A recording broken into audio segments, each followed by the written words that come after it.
बुद्ध्या विशुद्धया युक्तः धृत्यात्मानं नियम्य च शब्दादीन् विषयांस् त्यक्त्वा रागद्वेषौ व्युदस्य च. Buddhya vishuddhaya yuktaha, endowed with a pure intellect. Dhrityatmanam, having subdued the self with firmness, abandoned sound and other sense objects, and relinquished attachment and hatred. In this verse, he gives 4 adjustments, 4 practices. And in the next 2 verses, he gives the other 11.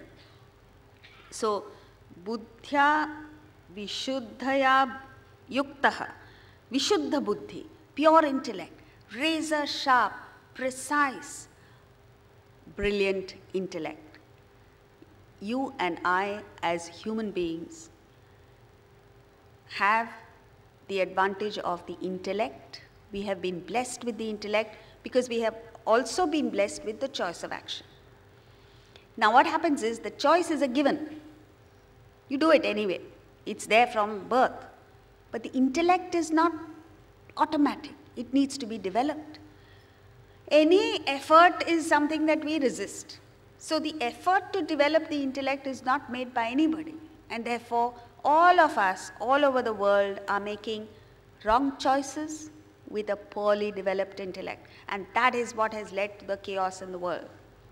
So it's extremely important that the intellect is strengthened and made so brilliant that it is alert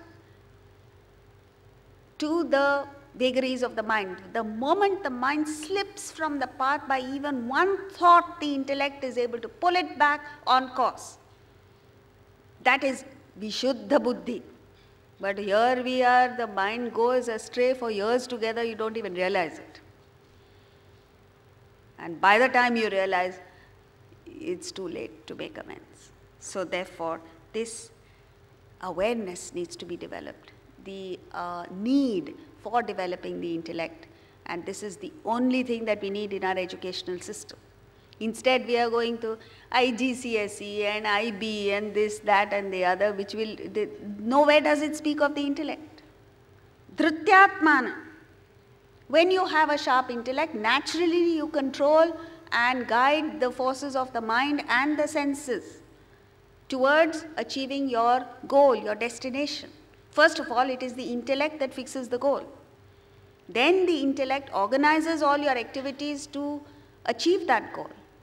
And the intellect then must have the strength to say no when the mind wants to do things that are not consistent with your goal. If it's consistent with the goal, of course the intellect says yes. But if there is no awareness of the intellect is not being used, the intellect is not being developed, then you go astray. Shabdadin tyaktva means no indulgences. You don't allow the senses to get to a state where it becomes their journey and not yours. You look around among indulgent people, you find they are just moving from one party to another, from one enjoyment to another. And if they were to ask themselves, whose journey is it? Whose life is it? Is it my eyes, ears, nose, tongue and skin that are dictating my life? Or am I dictating the course of my life? Raga, dvesha, vyudasya cha. A refined person is one who is not driven by just likes and dislikes. For the simple reason that what you like may not be what you really want in life. Temporary likes and dislikes come up. Today you feel like doing something. In your life you may not feel like doing it. So likes and dislikes are to be examined, to be scanned. They are not to be rejected. So it's not that you should say no to everything you like and pursue everything you dislike. That will be a horrible life. But all that Vedanta is saying is don't be driven merely by your likes. Don't do things just because you like it. Don't avoid a thing just because you dislike it. Use your intellect.